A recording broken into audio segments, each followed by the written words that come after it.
Mhm. So we're recording now, and I would hope you would have questions, because what are y'all supposed to do before every class?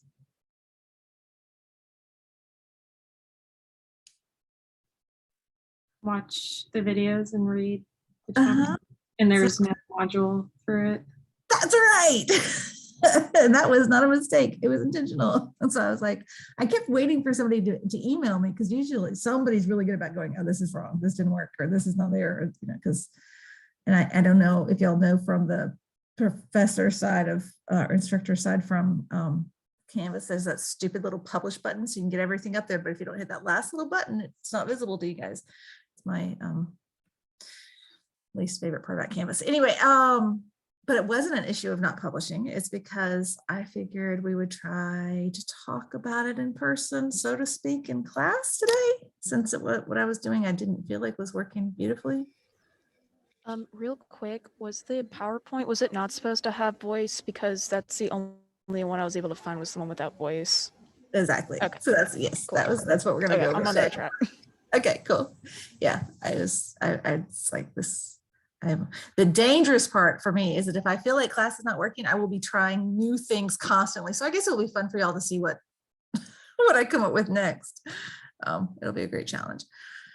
Any other questions? Case studies? Any questions on case studies that are due today? And thank you. Somebody had somehow that had automatically put in as a group thing, which was irritating, but I fixed that, so you're good. Anybody else? Those were pretty straightforward to do. Okay. So try to decide. Okay, we're going to start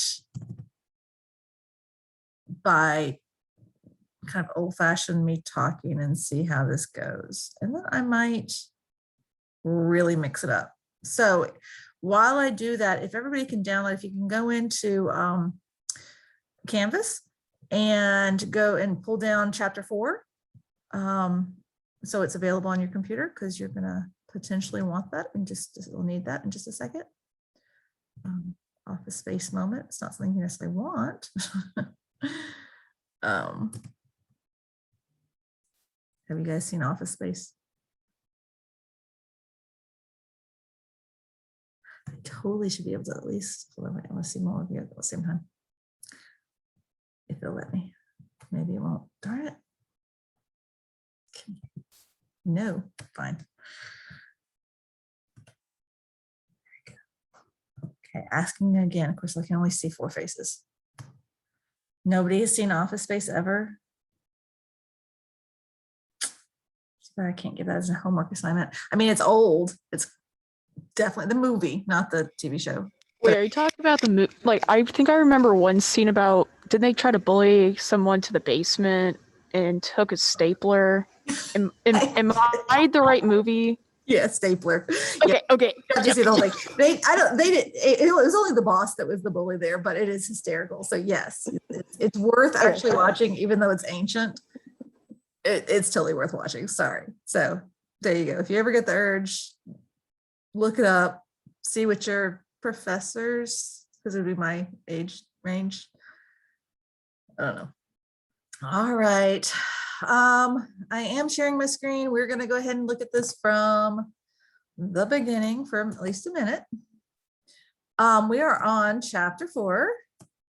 We are, and again, all of this, and I've made this to where I can't actually see you guys. So chat, if there's anything that comes up, please chat. So that way I know, there's a question that I need to address. All of this is supposed to be preparing you to be practicing in class and feel like you know what you're doing while you're trying to practice while you're counseling. So that's the whole point of the class, right? Is to counsel and do group education. So today we're going to hopefully get a little bit more into the nitty gritty of the steps that you're going to take when you sit down to counsel somebody in your practice counseling. Can you imagine we're having an entire semester to get you to where you're just having that one experience where you're practicing and you're getting to watch other people. So In this group, we're going to be talking about a little bit about different models that can be used. And so, yes, you're getting a live recording of me talking as opposed to just a voiceover. I'm not sure if this is any better. Y'all can give me feedback and tell me. I don't know. We will look at some of the algorithms, and these are the ones that I think actually can be helpful to you as you plan for class, for counseling, and then theoretically, hopefully, if you decide to counsel later in life, and some different tools you could use when you're trying to figure out where somebody is in terms of their readiness to change. And then talk about, we won't be demonstrating necessarily today in class, we'll see how our time goes on these counseling strategies, but we'll be doing that in this semester, obviously, and then different parts of a counseling interview. So when I talk about those models and algorithms, again, that just gives you like, okay, here's step one. This is what I do first. Here's step two. And so it helps you to plan, which is what you are doing before you get to your practice, and then implement, which you'll be doing in class, and evaluate, which you'll be turning in with your counseling report. So it helps you kind of really see where you're trying to go and what, how you're going to get there, which is actually opposite of what they just said, because they said direction and then endpoint, and I flipped that sort of. Okay, so in terms of counseling models, this is just something you can think about as in terms of what are the overall experiences you're going to have when you're talking with somebody. And obviously you start with your counselor, you're going to be pairing, which you're doing now. I think this is kind of cool. So if you think about, do you remember I talked about that my 4-step that I see in any kind of counseling situation? The first thing is rapport. Does anybody want to put in chat what you remember? Let me see, open chat before I ask you to put things in chat. Okay, so yes, my chat was now open. That will be helpful. So can people put in the chat box? I'm gonna try this. What happens? What we should do after rapport, and the way I approach it. I will give you a hint. There's in the middle of the screen. They're taking the same. It's a chat, guys. Okay, just type "don't know." I want everybody to type "don't know" if you want to say, okay, assessment. Thank you, Jessica. I was like, you can chat. Everybody can chat. All right, cool. Thank you. Thank you. That feels better. Is that sad that I'm like, I got like little goosies? Thank you. Maybe we're online forever just so I can feel like we're in a conversation. Okay, so the difference between like their model and my model here is they've got explanation first. And that is important, that you want to like set the skill of what you're there for, what's the point of what you're doing. And so they have an explanation first. I personally still think that like rapport comes before that, personally. So anyway, so basically build rapport, connect, and then make sure everybody knows where you're going, which you can again tie this over to nutrition education. We kind of do that at the same time when you're doing an ongoing nutrition education, or actually any nutrition education. You're going to want to make sure it's that agenda kind of concept that you let the people know. So as you think about your lesson plan and you think about what you're going to be doing for education as well, you let them know what the goal is, what you're going to be doing that day, right? Whether you're counseling or education, I'll keep tying these together throughout the semester. That next step of assessment is what you do next. So you're going to be asking questions. You figure out what they already know about whatever the topic is that's brought them in that day, where they're coming from, what they need, what they want, all of those beautiful things. You can do the same thing with a group, to where you find out you don't want to like have a lesson plan set out and then just roll right into it without checking to see with the people who actually show up that day, what they already know, what they want to know, where they're coming from. Because otherwise you could literally just kind of waste an hour or however long the education is and have completely missed like, where they were starting from, and nothing you talked about mattered because it just wasn't a good fit for where they were. And if you'd had just a little bit more information, then you would have been able to adjust what you were doing in that education. So same thing. So assessment, and then you can see next you do the intervention, which is in the nutrition education where you're giving education. With the intervention, we'll be talking more about different things that we can be doing, again, in motivational interviewing. Sorry for the dogs clicking in the background. I could put them up if they're driving all crazy. I can show you my dogs too. That might be our little break. So I'll show you my dogs, or you'll actually hear one of them bark in a second, probably. But so anyway, you do the intervention, and that can be then, now that I'm distracting myself entirely. that motivational interviewing is going to be based on the patient's goals and what they're setting their own goals for what they want to do. And then, as I said before, the next stage you always do is evaluation to see what they heard, because you may have just, asked permission to give information.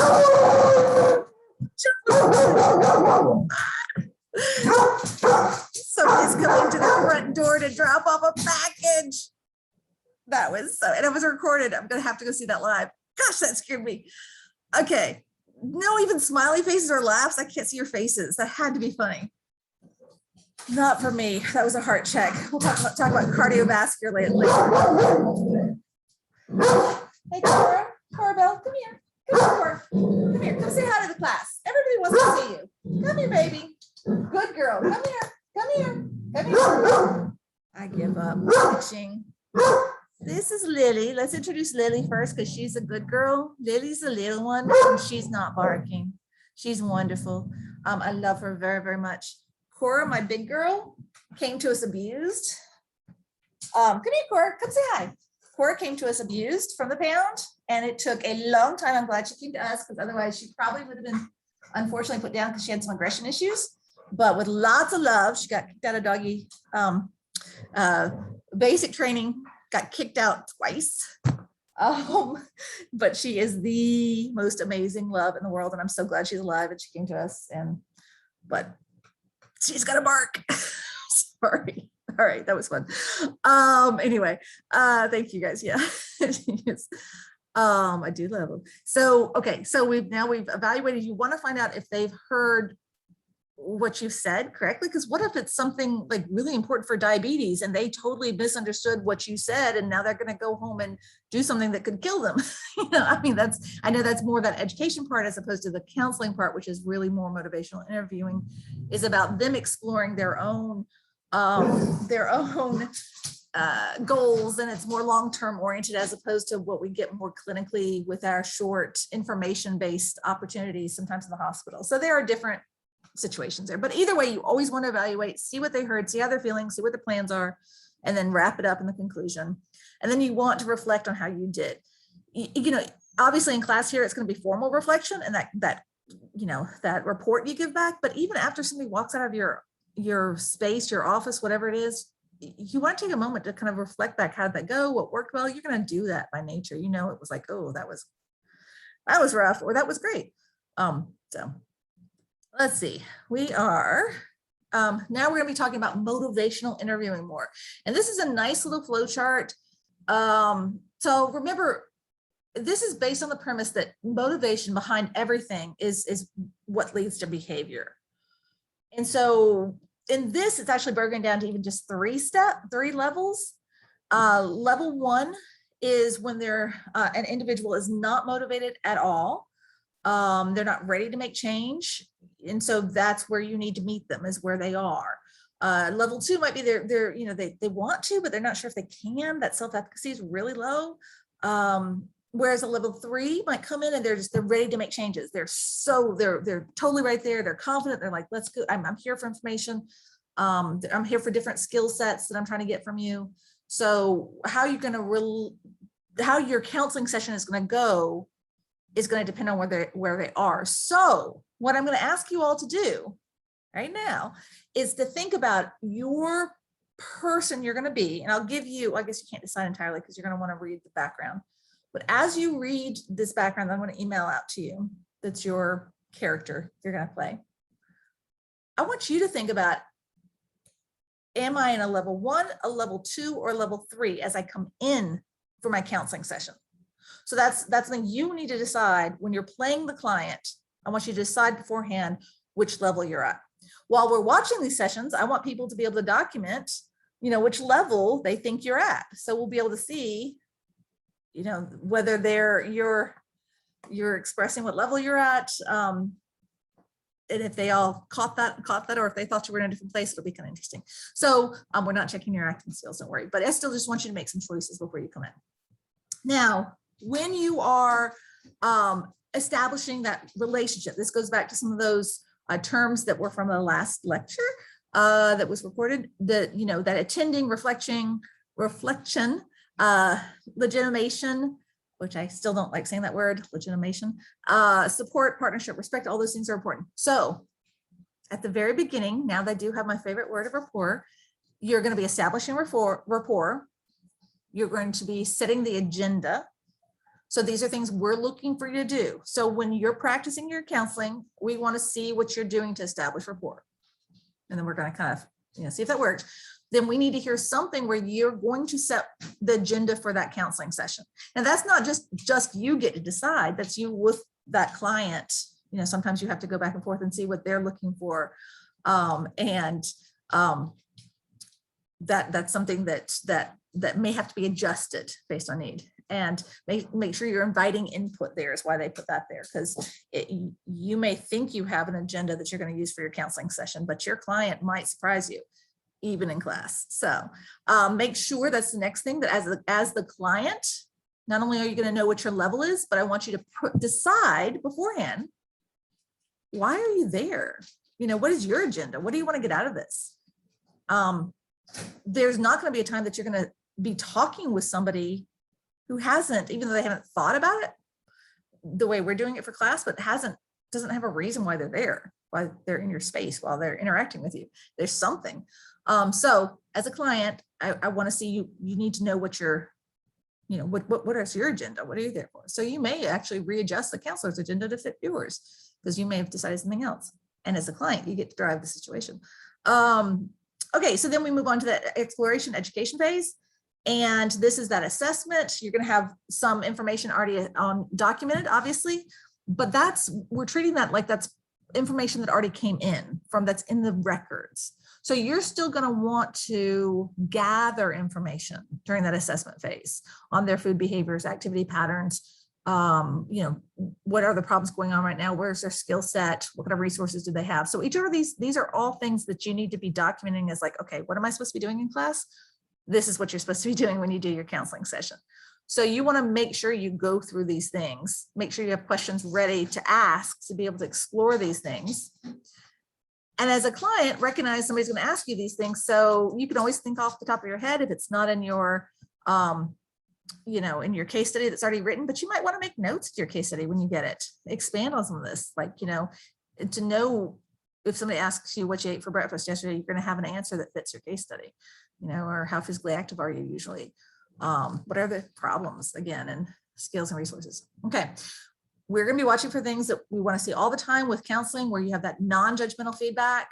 If you're providing education, you get permission to provide education. So always asking, so is it okay if I share with you some ideas on, or is it okay if I share with you this list of different things that sometimes, people find, you always get permission before you share any information. So that's just a standard. You always get a client response, which is sometimes easier than others, as we can tell from class. And you want to be assessing that readiness for change, which I will get to those slides in a minute, to where there's some tools that you can use to get those readiness for change. So the next phase you're going to move into is, and we're going to see all of this practiced every time for every session. So again, as you're watching this, can you say which phase they're in? Also on, if you're documenting and reflecting on what you're seeing, do you know if they're in the exploration phase or if they're in the resolving phase, and what transitioned them to that resolving phase? Okay. So in that resolving phase is really where you're going to be addressing it has to be based on their level. So if somebody's in a level 1 and they're just not ready to make any change at all, your goal primarily is to raise some sort of doubt or thought about it, so everything that you should be doing at that point should be seeking to raise awareness or personalize benefits, or this list promote change talk, respect their decisions, summarize.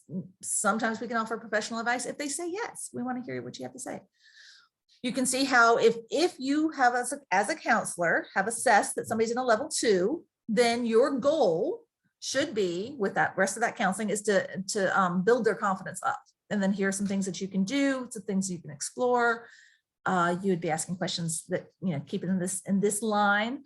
And again, so there's 3 different people as we go through the rest of the class, 3 different roles that are going on here. You're the client, you're the counselor, or you're watching.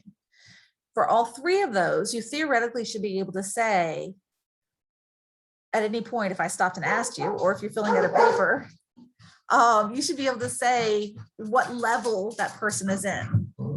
And I might pause this and put this doggy up because sometimes I put her in my room when she's wired like this. I think it's because I'm talking to you, it's getting her wired. If somebody's in level 3, then your goal there is to develop an action plan. Recognize for most of us in nutrition, this is where we're most comfortable as a counselor. This is where we want to go because we're doing this because we want to see change, this positive outcome, right? So we all want to be in this level 3, and it's fun when you're working with somebody and they're motivated and they're feeling good about what they're going to be doing. And it's fantastic. Now, the thing is here, one of the hard things I think is that sometimes it's about helping them re-envision their goals, and get a little bit more realistic. And that can actually be challenging because we don't want to bring down their confidence. We just want to make sure that they're going to succeed so they can maintain their confidence. But so sometimes we do have to kind of look at exploring those other options.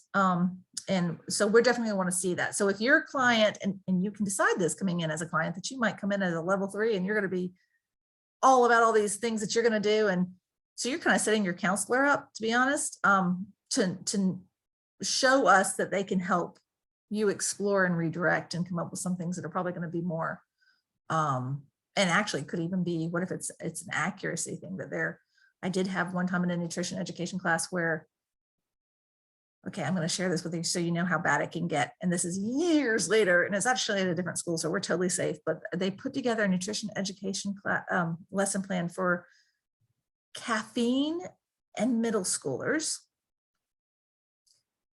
And yeah, that doesn't sound bad yet. Give me a minute. So their plan was that they were going to have everybody write down, they're at their desk, they're going to write down how they were feeling. They were going to get up. This is a senior level, by the way. I shouldn't even admit this out loud that this could happen. They were going to get up and they were going to have them jog in place next to their desk for a minute and sit down and write down how tired they were. Then they were going to give everybody a caffeinated beverage and they were going to ask them to drink it. And then they were going to get back up and do it again for another minute and see if they had more energy. That was the scope of their lesson plan. That was a great opportunity for me as a professor, teacher, to practice my counseling face, which I'm not doing right now, and help redirect. Okay, my point is that that's somebody with education coming up with that plan. So you can imagine, I wish I could see your faces right now. You can imagine that some people in that level 3 might have some ideas that might not, they could even be harmful, theoretically. So be prepared. You might have to help somebody re-explore and adjust that action plan, but they're still in charge. They really are. That's motivational interviewing. They're really in charge, but we do have a professional responsibility also to help protect. Okay, and then you have to close it up. So, helping make sure you're supporting that self-efficacy, you're summarizing the issues that you covered and their strengths, and making sure that you have a follow-up plan. In class, when you practice, we need to see all of these things happen. So however you want to prepare for it and plan for it to help you make sure you're hitting through all of these points is up to you. But this is a great slide that you might want to use to help you get ready. All right, so moving on. We won't take that much slide time with always, so don't worry about it. Okay, now we talked about that there's some tools you can use for the stage of change algorithm. That they are in your book, and they're really just helpful, as well as just some open-ended simple questions that you can use. Oops, sorry. Trying to see what this. Okay. So we're working on redoing the. Should I put her up, or is she just too entertaining? Is it fun to watch me try to deal with the dog? Does that break up the moment a little bit, or does it make it irritating? Very curious. Okay, so we are working on your handout that you no longer have to do on your own. And I'm actually working with the FEM faculty on this because long-term I'm not teaching this class, although I love it. But so the tools and the strategies that are developed here wouldn't be used long-term. So I wanted to pull them in and see what they liked. So I think that we might adjust that slightly to make it what they plan on doing long-term. So the tool you get back may look slightly different than what you last saw. So be prepared for that. But anyway, here's some changes, some questions that could have been used on that tool. You could be asking, how do you feel about making a change now? That would let you know where they are on that scale of that readiness to change.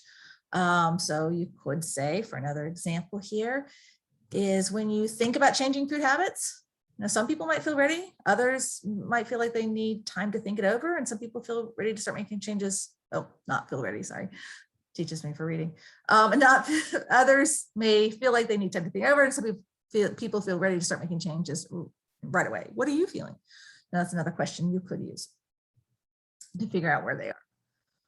Here is a graphic that shows you that you can find out where people are on these stages of change. And so sometimes you can actually show them, you know, a picture and have them indicate where they are. You can say from 0 to 10, 0 being not at all, 10 being totally ready. You know, what number are you? Are you totally ready to make a change? Or are you totally not ready to make a change? And so that can work well, you know, work as well to figure out where people are. So again, we want to see you assessing. Here's some things you might try during your counseling session that would show us that we're assessing their readiness to change. Recognize, as we go back up a slide for just a second, because I said that, but if somebody is right over here, and that's where they've been the entire counseling session, because of course, remember, assessing readiness to change is up above that, right? So that's going to help you get here. So I don't want to see you after you've been talking to people, and then all of a sudden you're like, oh, I need to do an assessment of change. That's not where it shouldn't be down here in this level down here. Okay, so you need to make sure you're following all of these in order, so it comes in appropriately. So when you're using, now we're changing to this one, when you're using this, it is happening to assess whether they're in that 1, 2, or 3. It's not afterwards, if that makes sense. So I just wanted to make sure everybody understood that. So I went backwards. Okay. So some other things in terms of assessing readiness, we can look at dietary adherence. And recognize these terms have changed over the years between adherence and compliance. And a lot of people, the word compliance was kind of charged. So a lot of professionals don't use that. Some professionals do, some books do, some don't. So anyway, so if you look at how ready they are to adhere to a certain dietary protocol, you know, you can go from that never going to follow it to that always going to follow it. It gives you a readiness level. So you can also use it to assess how important that change might be, or their level of confidence about something, again with that spectrum, you know, very, very confident, very, very important, or not at all, or not confident at all. And that gives you an idea of where they are. So we want to see that assessment happening clearly. Okay, so as we move forward in that flow of counseling, let's start at the beginning here. You know, if you go, and again, I'm not going to keep flipping between, but I'm going back up to the top here because we had that involving. So you walk in, and actually in this case, and I did talk to the FEM faculty, and they actually would like to see, because I talked about the fact that people can be in the same room and stuff, they actually would rather see it through Zoom like this. So you'll actually be, what we'll be watching in class in person will be 2 faces up there. We want you guys who are practicing to be in 2 separate spaces and both on Zoom. And because they say that that's not only how you're going to be practicing, most likely when you actually get to the clinic, you know, here at UT through Zoom, because they, you know, we don't anticipate, unfortunately, hopefully COVID will just go away. But because we're not anticipating it go away, this is actually, unfortunately, a very useful practical practice. Oh, I'm so sorry. That's my dog I stepped on. Man, they are scaring me the crap out of me. Oh gosh, y'all. You good, Dr. Colby? I checked her heart rate. That one scared me. I'm sorry, Lily. You were hiding under my feet. She gets nervous when Cora gets riled up. I usually put them up. Yes, I'm okay. My dog is it again a little bit more entertaining? Okay. Jeez. All right. So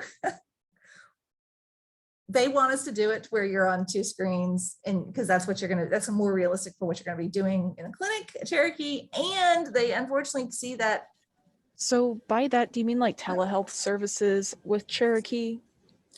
I don't know if you're not, I think you'll have to ask them, because I think you're actually there personally, Okay. but you're still on Zoom. So I don't know, but ask them entirely. That's totally a question on their. I just know that that's what they said, with some of the COVID protocols they do Zoom counseling. Oh, so like that, and okay, I see what you mean. Yeah, so I don't know. And she did say, I mean, because I know I was saying unfortunately, but in reality, because it really, because COVID has done a lot of awful things. Obviously, it's hard, the lives lost, the pain, and all the other, factors. Anyway, but there've been some good things that have come out of it in unexpected ways, and one is the telehealth kind of perspective picking more up, and that we're able to reach more people with this kind of approach. So you developing skills to do telehealth, through Zoom, and counsel through Zoom is actually very relevant maybe to your future. I don't know how you feel about that, but so that was the request. So it's not a big shift for us. It just means, no, you shouldn't be in the same room when you're counseling. You're in class. All right, so you're not going to walk in and say hi. You're going to greet on the computer. Remember, here are your objectives: to establish rapport, trust, communication, making sure it's flowing, establishing that it's not a judgmental environment. We want to see all of those things happen. You're going to start with, how are you going to greet them? How are you going to introduce yourself? You want to identify what their objectives are. You want to, the rationale for recommending diet may be it may not always be appropriate. Don't just always put that in there, please. Okay. But you can, but definitely explaining what's going to be happening for the counseling, and setting that agenda, summarizing, get it ready to start. That's all going to happen in that first involving or engaging phase. So we need to see that when you're practicing, so plan for it. Then you're going to move into that exploration. Again, that's just hopefully where you get to provide information, definitely always showing acceptance. I'm not going to read these to you, but these are the goals, your objectives, not goals, but your objectives of what you're trying to do in that exploration phase. Hopefully you get to have some education that happens there, again, with their permission. It's okay if I share with you. As soon as they say yes, that's great, but kind of feel, it shouldn't just be a formality, because people are going to probably say yes. You want to be assessing, this is also where that assessment of their food behavior, because it's not a purely linear thing. It's not like you're just done with assessment and then you move on to education and then you do evaluation. There's it kind of flows back and forth a little bit throughout.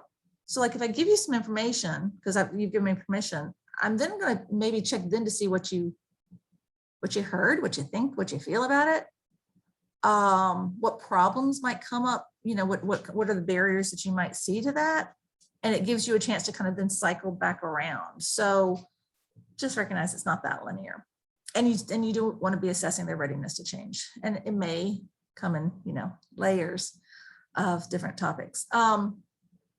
There should be, and you don't want 1,000. See, the other reason why it's not the intervention's not in those same layers is because you don't necessarily want all of these different things they're walking out that day with that they're going to be changing, because they're less likely to succeed. So in general, that 1 to 3 of things that they'd be, having a plan to make a change on that they've come up with is going to be the max. So you just won't have that many resolving sections there. 1 is fine. 3 is the max. And then when you're closing, you're just looking to see how they're feeling in terms of self-efficacy, making sure you go back over everything, making sure, even though it's not real, you're going to arrange when that follow-up is going to be with your client. Those are all going to be important things that, again, we see every time. So plan ahead, be writing this down, figuring out how you're going to try to approach it. It's practice, so it's okay for it to be a little bit more fake than it will be, because again, we talked about the fact that when you first do it, it feels really weird, and then over time, it's totally natural. So, again, a little bit more detail. How am I doing? obviously start by greeting them, make small talk. That's not too awkward. Find out what their goals are, explain the counseling, and then transition. So we should be able to see that transition happen kind of. So, but in that greeting a little bit more, you're really establishing that trusting, helping relationship. It should feel warm and connected. It's all about, we haven't talked very much about tone of voice and body, and it's a different world now that we're talking about through camera, you know, that if you're, I know I have a habit of looking, like, especially because I can't see your faces, so I'm doing less of it than I usually like. So I can see your face right now, I'd probably be looking down at your face, and then it doesn't look like I'm looking at you. So we as professionals have to get good at that, working in front of the camera, as opposed to looking over to the side, especially if you have dual monitors or something. You don't want their face to be over here. So you're talking to them over here, looking at their face, but now they don't feel like you're talking to them, right? So some of that has to be in that, you know, that new spectrum of online. You do want to check to see how, I mean, start off with a more formal and ask before you call them by their first name. You don't want to offend anybody, definitely. You just want to establish that sense of comfort. See, we can point out what I did wrong here. Would it be appropriate if this, of course, I was teaching, so is it appropriate? I don't know. But if I were counseling, unless it was a strategy, because sometimes having dogs that are cute could make people feel more comfortable and talk to you. So I might be more likely to use Lily, my little one, if I were doing that and introduce them, than I would have Cora in the room to cause the interruptions in a counseling setting. In a class setting, I guess well, did I do it intentionally? No, so I guess it was just bad. Sorry. Okay, I'm usually better about that. She's been quiet all day. Okay, so make sure to pay attention to their environment, your environment. Can they hear you? Are they comfortable? All those things. The small talk, like I said, it can just help develop those. It's not, you don't have that long, so don't go too far down that path. And it can start to feel just weird as you go into the other stages. And also, yeah, you don't want to be talking about things that are, you know, something like they say in the news, definitely anything that could be political or cause problems, you know, in your counseling relationship. You're supposed to be very neutral, a very neutral, safe place for them to be. So ask open-ended questions. You know, you do get to come in with that advantage of having your case study in front of you, so you can pretend that that's what you already know about, you know. So we already talked. Here's the other thing for clients, though. I will say, if this goes into theater, which I know it's not what we do, but I'm going to ask you to adopt something from improv. So it's always a yes and, because in improv, if somebody throws somebody out, if I say, oh, look at my, just threw away, look at my tea kettle. And I'm like, look at my tea kettle. You, in improv, you're not supposed to say, that's not a tea kettle, those are glasses. In improv, you have to say, yes, and isn't that an unusual tea kettle? Where do you put the water? So here, if somebody tells, if your counselor tells you, you know, when we talked on the phone, you said your blood pressure is elevated. What were you hoping to achieve in your counseling? This will require you as a client to roll with it. So if they establish something that they say they got from your records, unless it's something that makes sense that you're disagreeing with, or that you can build in that you changed your mind, you could say, well, yes, I said that yesterday, but you know, I've thought about it, and it's really not that high. That would be okay. You just don't want to say, no, I never told you that, unless your character is supposed to be cognitively having different kinds of challenges, which is a whole different choice if you're going to do that to your peers in class for their counseling experience. But all right. So remember, you want to be building on empathizing, legitimation, and respect. You want to be using those reflecting skills. So if you say something to me, I might paraphrase back is a next example, summarize back, clarify, ask an open-ended, lets you know I'm really listening to you. A little bit more about involving. You might have questions that you're ready to go with. And this is where I was trying to go with that sheet that didn't work out so well, but you may make your own outline of what you plan on doing and write down your own questions so that you know what you're planning on asking. So where would you like to begin? No, or how have things, that's throwing your client a curveball when you say, how have things been going since the last time we talked? Now your client has to roll with it that y'all talked. So again, is setting those goals, and they can be just to feel better about things, to have improve the quality of your diet. But you do want at least one measurable, if possible, long-term goal that you're working towards, and it would be nutrition related. So having those goals established is really going to help you figure out if you've met your outcomes long-term with that, and help that client figure out if they met the outcomes. So you want to let them know what that counseling session is going to be about. And so if you're planning on using some assessment tools, if there's anything you want them to fill out, because you could find something online and be like, this is really cool, I'm going to see if they'll fill this out with me. That's fine, bring it. The only thing is you're going to be online, so it's going to have to be something that you, I guess, send them beforehand, so you can, pretend that you sent them before well, I guess you did send it to before their counseling experience. Make sure to have general statements. Okay, today we're going to be talking about, you mentioned your cholesterol, that you have a goal of bringing your cholesterol down below 200. So then you would make sure that you talk about. So today we're going to be talking about different things related to cholesterol.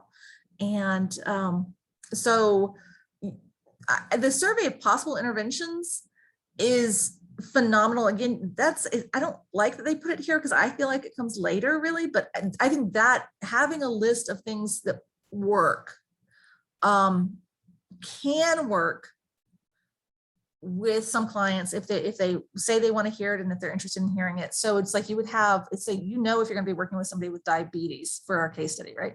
So you might have a list of, like, for instance, this is why it's got to tie into your MNT class or your medical nutrition therapy class.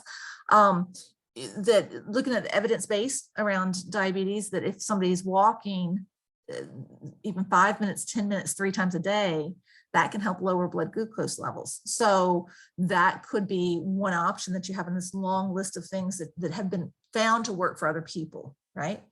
So you might be able to show them a list and say, these are, if they say they want to see it, these are things that have worked for some other clients. Is there anything on here that you think looks like you might want to try, want to look more at? That's something that you could choose to do.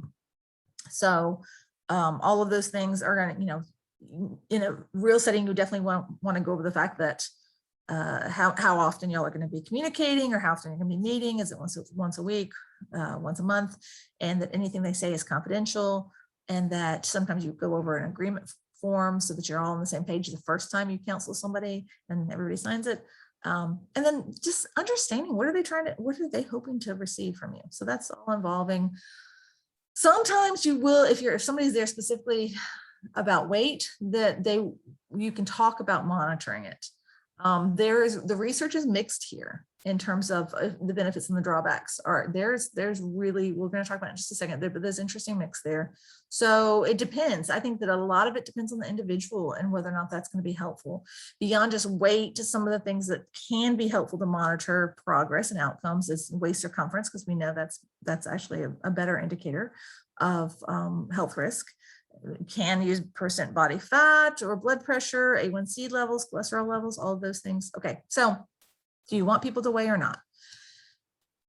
Sometimes clients want you to weigh because they want that accountability that somebody else is going to be helping them keep track of it. So, if they set that long-term goal and they have a specific amount of weight, again, that can be tricky if it's not an appropriate weight loss trajectory. We have to work with them. Then it can be helpful to monitor that as you go to see where you are. But some of the problems is that, if you're focusing on that, there may be a lot of changes that they're making that you're not going to see on a scale that are really positive. And you can also plateau, and you may have, there's just gonna be so many variations that when somebody then feels that every time we have a failure, it makes it that much harder to keep going or to get started again.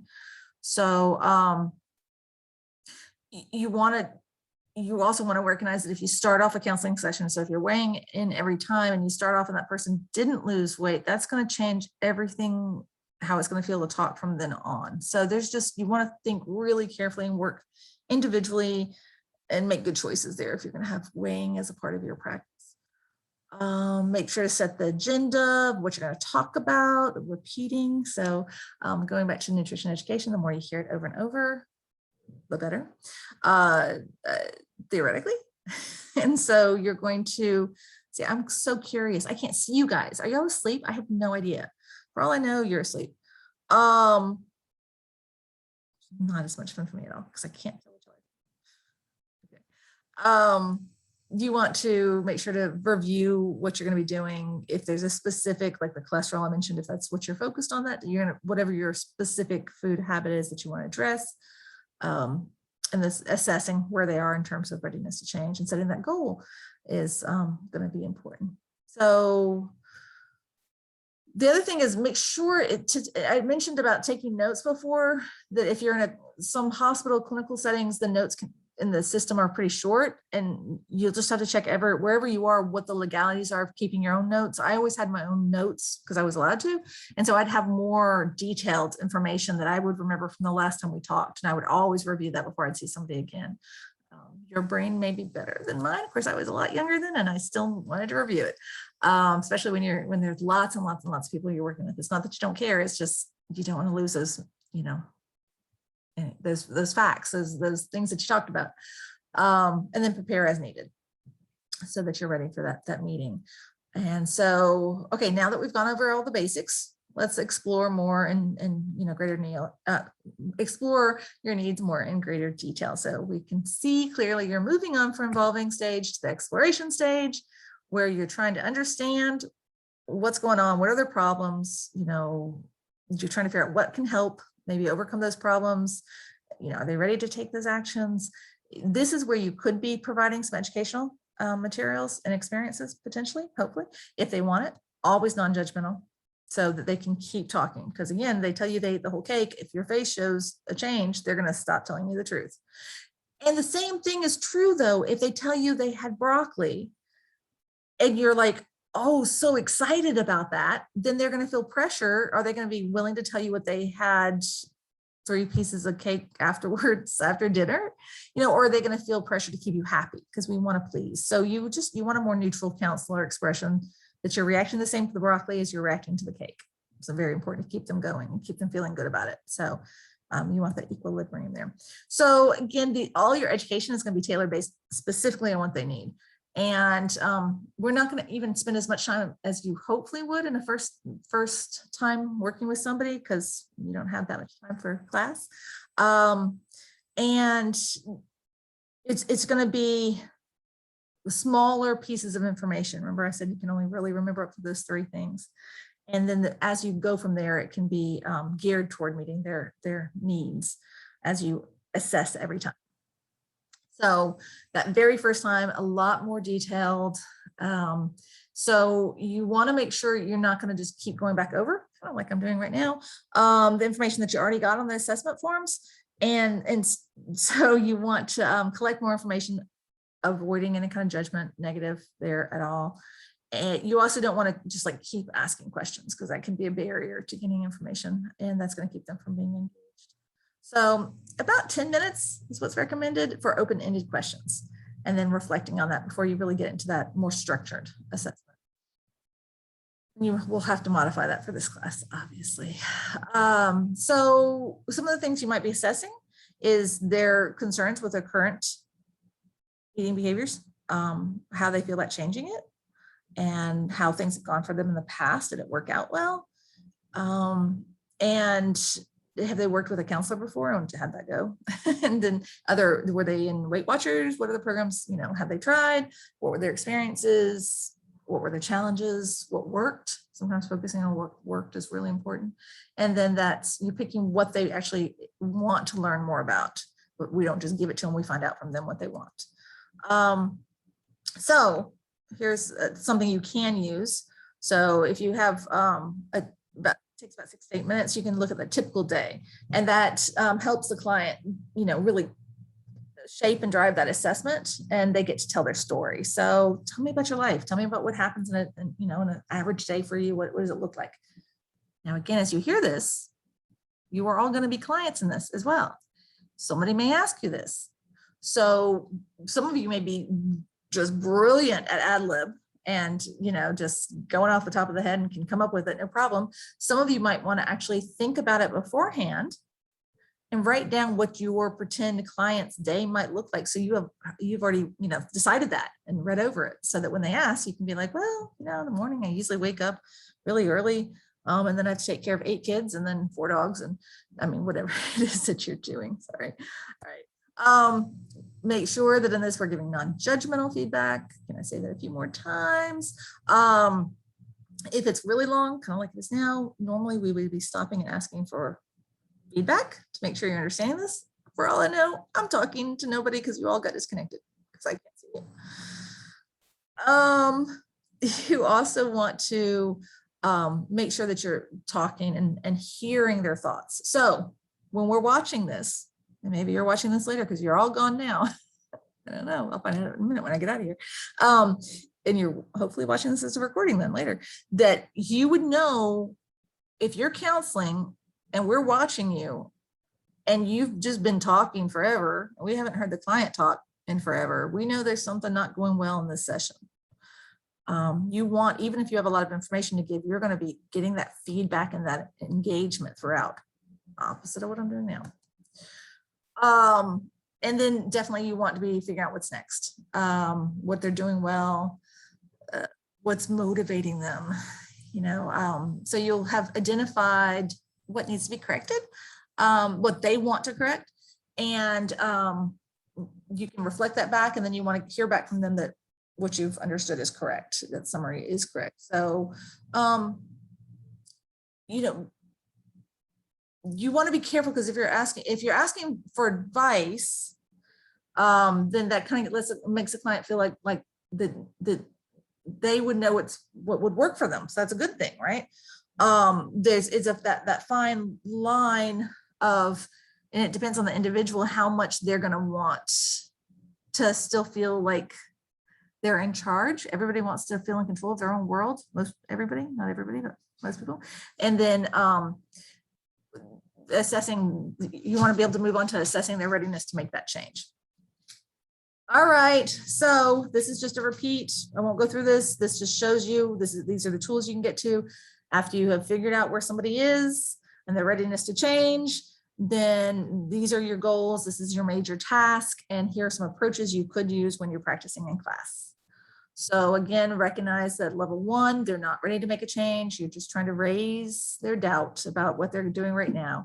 Raise awareness, making sure remember, they have the right to make their own choices. So it's not going to be something you are going to change for them. They have to change for themselves. So in that pre-contemplation phase, you're really raising the awareness about the health problem, but you're not doing this authoritarianly. So you might have to clarify misconceptions. You want to keep it positive. You want them to feel good about themselves. So they're going to feel like they can make these changes. You want to personalize things definitely as you're going. You want to be asking, these are some great examples that you can be using. So again, as you're planning for what you're going to be, when you're practicing, this might be what you want to put on your, it's almost like a lesson plan for your counseling session that you normally wouldn't do, but for this practice, it would be fine to kind of script it out this much for you. So you kind of know what to say as you move. So here are some open-ended questions you might decide to use when you're doing your counseling. And it's fine if we hear you use these exact questions if they work for you.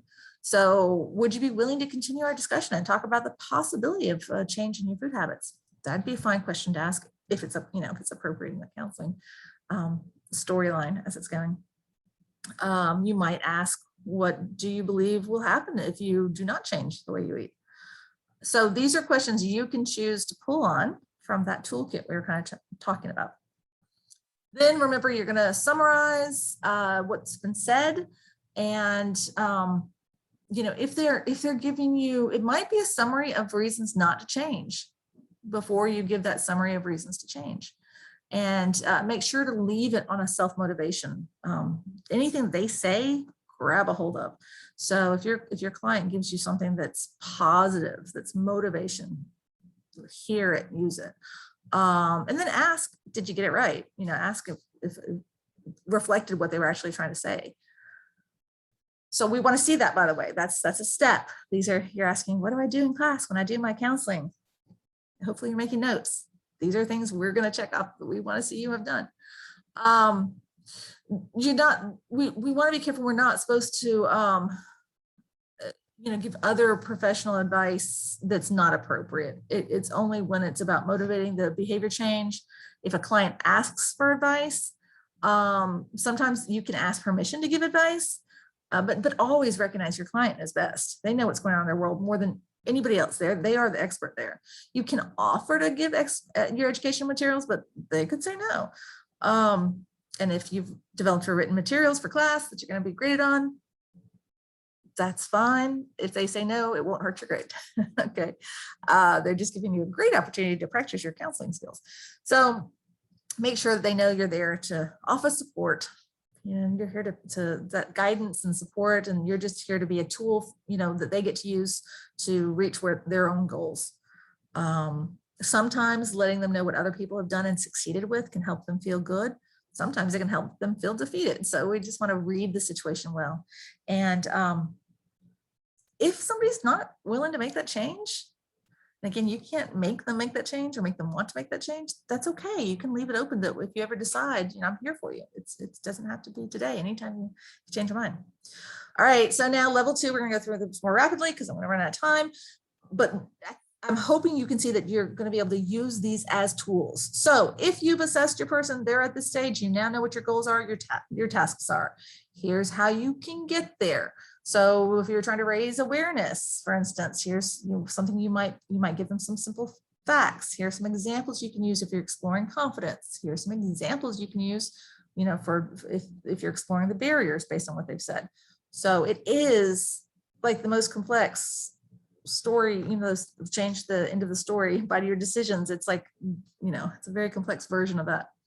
So depending on what they say is what you're going to ask next. So here's some things you can use to hear that they don't want to change versus change to help you kind of balance those. So, you know, giving the client that ability to look at the pros and the cons of their current diet, for instance, it might be helpful. And then they can look at if they made a change, what are the pros and cons. So sometimes imagining the future can help, or exploring the past successes. That's a big one that at least I've seen works well. And people can feel good when they talk about it. And it can give you information to know when things went wrong. So making sure you're looking for the social support and checking on their self-efficacy. And if you see any ambivalence, make sure that you're summarizing that and giving that back and making sure your client still wants to keep going forward. If it's appropriate, choose a goal. If it's not where they are, that's not what you're going to be doing. But if you're there doing the goals, having having that client set the goal is really, and then we can help them make sure it's realistic and it's a SMART goal. If you remember the SMART goals, some of you don't. So now we move on to that level 3. These are those motivated clients. So we're developing that action plan. You are affirming what they're doing right and doing well. You are, you know, exploring what skills they want to accomplish. And so when you're closing, you want to really look at summarizing everything, the strengths and the restatements of those goals, and the optimism it's going to work, and all of those wonderful things, and make sure to plan for when you're going to see them next. So you can use a frames approach. If I still have time, yes, I do. Okay, so in the frames approach, so it's after your assessment, you're providing feedback in that non-judgmental way, and you're making sure they know they have the right to choose, and it's their responsibility. They're in charge, you know, entirely. So with permission, you can give advice. And again, that menu of change strategies is phenomenal. It really is helpful because it's still, they have control over it, but you know, it's evidence-based, you know, options. So I really encourage you to think about making a menu of change strategies that you could have with you for your counseling session. You will not be penalized if you don't, but it's, you know, and who knows, maybe you won't get to use it if you do make it, but hopefully you will. And it's very helpful. So you're always going to be interacting in that empathetic style, warmth, respect, all those good things, and offering that the hopes for the future will enhance your self-efficacy by the way you're optimistic about the way you're talking about it. So we're talking about feedback and responsibility, advice, giving that menu, having empathy, self-efficacy. Hopefully we're seeing all of those things reflected when you are practicing in class. Now, when we're in an acute setting, because this is not what we're doing in class, there are a couple things you definitely want to do. First of all, always make sure you're actually talking to the right patient. Make sure you talk about why you're there. Recognize it's going to be a 5-15 minute, often at most, interaction. Sometimes you just depends on what's required. You might have to check their ID bracelet. You have to do date of birth. There's different things you can do. So make sure they know why you're there and what the potential benefit is. Ask them if it works for your schedule, if it works for them, if this is a good time. Sometimes if they hurt too much, it's not a good time. Okay. And you just have to listen. Don't forget that rapport. Even though you've got 5 minutes with the patient, there's some people you talk to, you click, you can connect with, it can just, that rapport can be a seconds to develop. So just take the time to, focus on the human.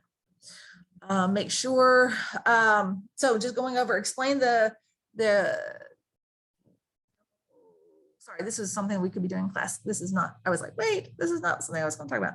Okay, so this is good. We're not going to go into our activities because I don't have time. I talked the entire time.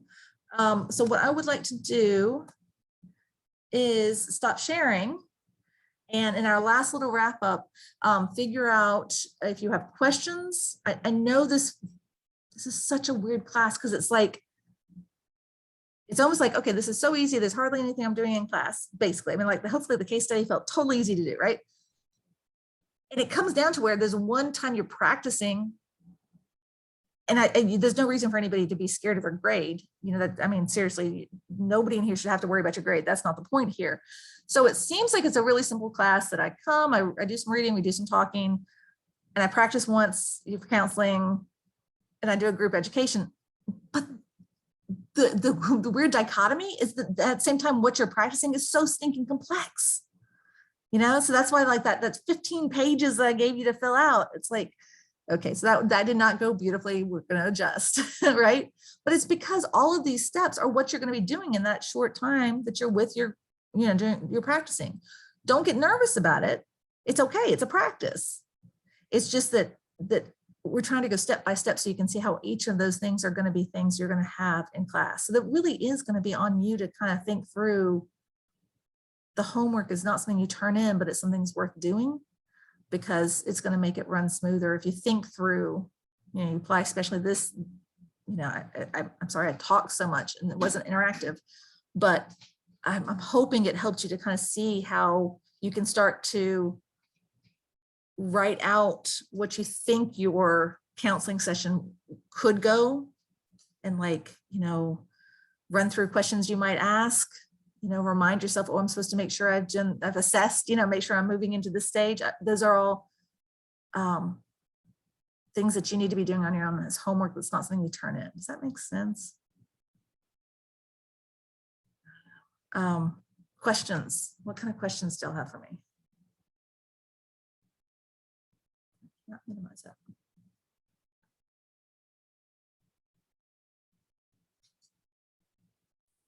With the different levels of how ready the client is to start losing weight, determining where they're at in the beginning of the session, what do you do if they just kind of flip-flop throughout the entire thing? You mean intentionally? Not intentionally, but really if you're working with a client, or your client in class, or both? I guess both. Okay. It probably depends on, because remember, it's even in stages of change, it's not linear, right? So somebody could go from contemplation to I'm there, I'm prepared. Okay, I'm going to move into action, right? And then have this moment of doubt and self-efficacy and go back. Well, never mind. I'm just at denial. I'm not even, right? So it could happen in a second. And so you actually have to, and probably the answer is for both, you have to actually adjust based on that flip-flop.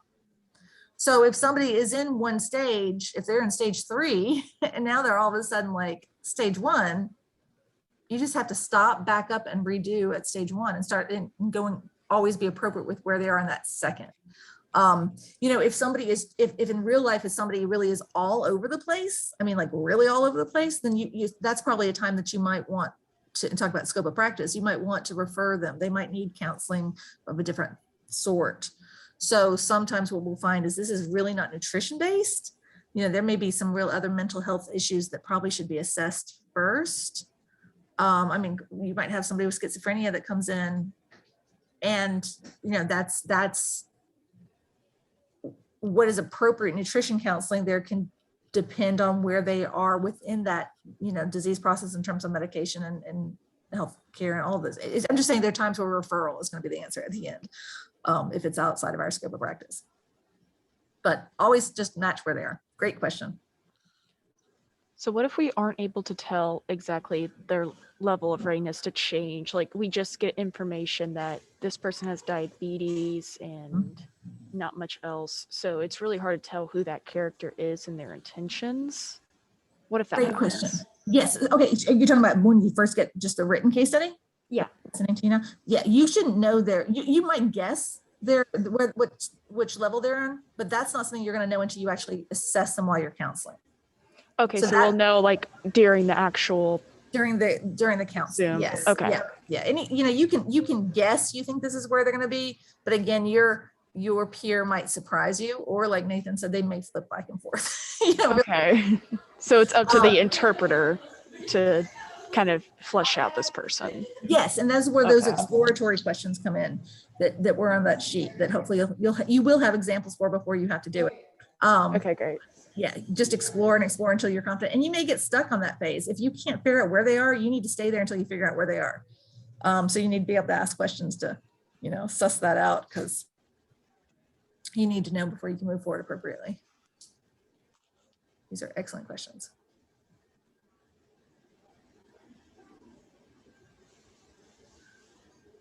All right, did anybody try to get into the exam yet? Yeah, you can leave in and out. It was super easy. Yes. So Oh, okay, cool. I'm still Okay. taking it. Totally, that's what it was intended for. Yeah. Okay. I did not mean, and again, it was, I know it's not so much of a traditional exam as it is a way to learn the material, because if you have to go and look something up and try to figure out the right answer, that's a way of learning. So, and if learning is what it's all about, you know, I'm fine with that. Yeah. Great, I'm so glad that worked. And I feel bad that I didn't believe her. If y'all had seen that was hysterical. I just, anyway. Yeah, it works great.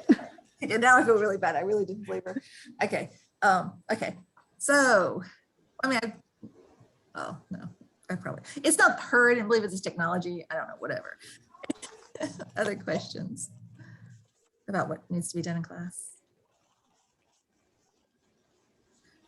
Okay, well then based on this, I'm going to give you all your, tonight I'm going to be sending out the emails, so you'll get your copy as a client or a counselor of your case study. So I'm taking all those and, you know, divvying them up. That will be your next step. And I'm so curious, and I know y'all probably don't, I might send out, I also, because I am a whatever, I might send out a anonymous Qualtrics, getting your opinion on what you'd like to see in class. Although the thing is, it's going to change. I mean, this first part, I don't know if y'all noticed, but like the first part is this information that we're trying to get to, right? And then it totally switches to where it's all practice. So I don't know. Does anybody know how many more times we're supposed to meet before y'all start practicing off the top of your head? Let's look real quick. All right, I've got 4 more minutes. I know I never take the full time. You're gonna be like, what is she doing? It's only 5 minutes. It's usually off, and that's because we've had 1,000 faculty meetings. It's good. We're just trying to figure out things. Okay, where are we? We are 9-2, so we're right there. Oh wow, we're right here. So it's kind of there. All right. So I don't have time to make it better. Sorry. I mean, I do, but I don't. So I guess what, if you hate it, I guess I was just trying to find out, is it actually more helpful for me just to talk like this as opposed to doing the recordings beforehand? But I didn't want to put you on the spot to have to answer if you weren't comfortable. To be honest, it's a little easier to just do lectures during this time because it's really hard to take notes with the embedded audio because Yeah. it'll stop whenever you touch the screen or whenever you Oh, click on really? anything. So Okay. it's really hard to be able to just sit and get it done. It takes me an hour and a half instead of an hour. So Okay. So, I mean, it's maybe the 7th, I mean, because, and if you like it like this to where I'm not in a mask. maybe if the audio wasn't embedded in the PowerPoint, it'd be a little easier. Maybe if there was a separate audio recording and the PowerPoint. I just don't like it embedded in the PowerPoint. Okay. It's just hard. Yeah. I mean, I'm tempted to just do chapter 5 similar to what we've done. You know, so I mean, Tuesday the 7th, maybe I will. I'll send out a really short, like couple question. That's one. Okay. I'll send out a call tricks because that way people who have a strong opinion but don't really want to, you know, can still give it. So I'll send out a call tricks and see what checks, and then I'll let you know what Tuesday the 7th is going to look like. And then we jump into trying to do it on Zoom from there with our counseling. So what will happen on the 9th, and I will go here on the 9th, dun, dun, dun. This is one by date, yes. Okay, on the 9th, Anna and Nicole will not be in class with us. They will be wherever they want to be, but they will be on Zoom and they will be talking to each other. And then the rest of us will meet in class, and we will be watching, potentially talking, and potentially warning Anna and Nicole and everybody else who will be doing it thereafter. We'll sometimes ask you to pause, which I know will not be normal. And we might even ask you to try something different. Like if we're really curious to see if you would ask this question, what would have happened? We might even say, you know, hey, try, you know, pause. And then I might say, I might even say, Anna, can you try answering that, you know, your rabbit died yesterday and you're really sad. I don't know. I'm just coming up with funny things. I'm not seriously going to ask you that, I don't think. But anyway, the point is we might ask you to give a different response to see what your counselor is going to do. So be prepared that it might be a little odd at first. It will hopefully, as we go, just start to feel more and more natural, you know, and okay, and kind of fun. And I'm now officially at my time, because I was just going to, I'm going to say that I understand that some people will be much more comfortable with this than others. And I apologize if this is not what fits best with your, not just learning style, but personality, because I totally respect, we're all different, introverts, extroverts. So I'm sorry if this is making you uncomfortable, and thank you for hanging in there with me. Okay. And that's the perfect way to end. All right. So guys, I will send out the call tricks. I'll send out your connections, and we will see each other in person or on Zoom or whatever y'all decide. Okay. Thanks, guys. Bye. I'll stay on for a second if anybody needs me. Corey, you're such a mess. You're going into the room from now on, though. Okay.